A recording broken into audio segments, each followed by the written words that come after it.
King of കൊത്തയുടെ release കഴിഞ്ഞ് ഒരു വർഷത്തെ ഇടവേളയ്ക്ക് ശേഷം വീണ്ടും ബിഗ് സ്ക്രീനിലെത്താൻ പോവുകയാണ് ദുൽഖർ സൽമാൻ. ഇത്തവണ തെലുങ്ക് ചിത്രം ലക്കി ഭാസ്കറുമായിട്ടാണ് ദുൽഖറിന്റെ വരവ്. പ്രമുഖ സംവിധായകൻ വെങ്കിയാറ്റിലൂരി സംവിധാനം ചെയ്ത ചിത്രം സെപ്റ്റംബർ 27 വേൾഡ് വൈഡ് റിലീസായി തിയേറ്ററുകളിലെത്തുക.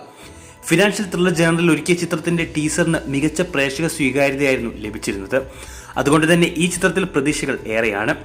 മാത്രമല്ല, അന്യഭാഷയിൽ മികച്ച സ്ക്രിപ്റ്റുകൾ മാത്രം നോക്കി സിനിമ ചൂസ് ചെയ്യുന്ന ദുൽഖർ ഇത്തവണയും നിരാശപ്പെടുത്തില്ല എന്നാണ് വിശ്വാസം. അങ്ങനെയെങ്കിൽ സീതാരാമത്തിന് ശേഷം വീണ്ടും തെലുങ്കിലെ മറ്റൊരു സെൻസേഷണൽ ഹിറ്റായി ലക്കി ഭാസ്കറും മാറും.